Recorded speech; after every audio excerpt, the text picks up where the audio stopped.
Hello there. In this video I wanted to go over my current short to mid-term farming plans that I have for my character. My character is solo self-found, Exsanguinate, Reap, Trickster, Miner. We have done our 4 watchstones, so that's more or less where we are at now. So let's go over the things that I need and my current plans for farming for all of that.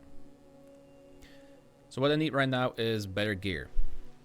I have a pretty good weapon already. I would really like this to be on a rune dagger base. That would provide me with more crit chance, and that is just nice. I would really like a +1 to physical shield. This shield is pretty good, especially the life regen goes a long way. But a +1 to phys gems would be very nice. I would also like a neck with +1 to phys gems and some critical modifiers and an anoint. Now the anoint is easy enough with blight later on. This neck currently it's providing me a lot of stats. I need the strength, but yeah, really want +1 phys gems and crits. So yeah, that's better gear. How will I go about farming better gear? Probably just using the new league mechanic, the breach. That's been going well so far. I haven't been lucky with the shield, which has been my main focus lately, but we'll get it eventually. Next up would be a timeless jewel. Not really much to say on that. A timeless jewel just is very nice. It's very strong.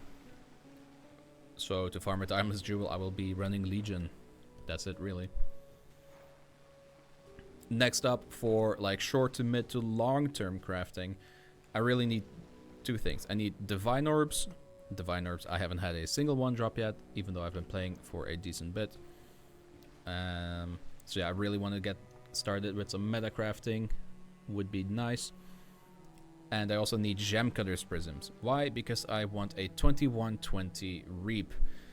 Now, you could do this by running lab. I don't want to do that. I don't want to run lab if I don't have to.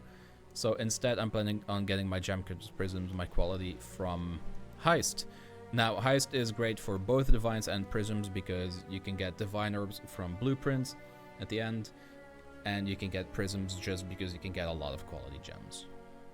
So yeah, we'll be running Heist. I personally like Heist. I know a lot of people hate it, but I kind of like Heist for a while, so I'll be doing that. There's also the extra bonus of maybe dropping some Heist bases, which could be for this build or maybe other future builds, but that's more long-term. For the short to mid-term, this is what I'm doing. So, the tree that I will be doing this with, because that is important, looks a little something like this. Now, I need a few more nodes. I will go over that later. I will be doing that right after this video. I just put this tree together.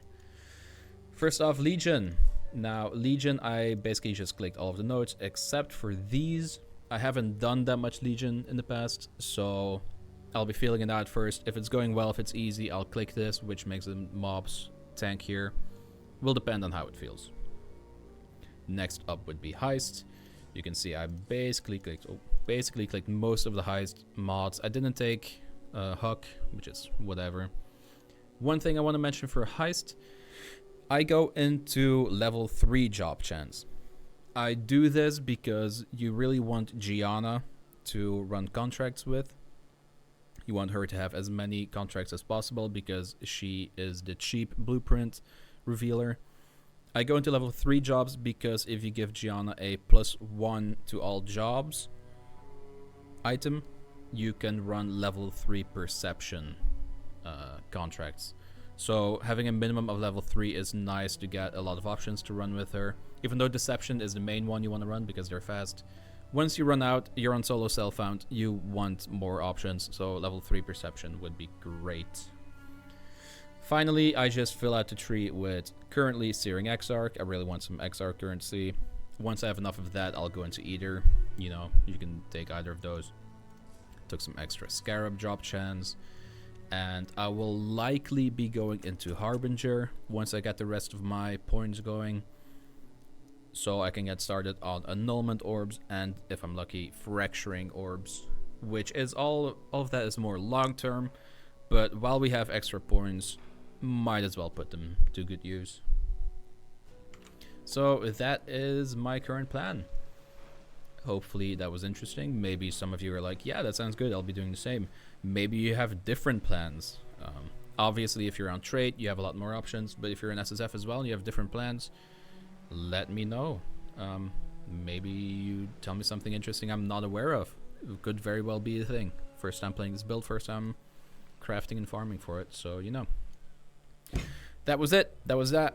Hopefully that was interesting. Let me know how you enjoyed it, and hopefully in a few days I'll have a much stronger character to make a video about. See you maybe then. Bye bye.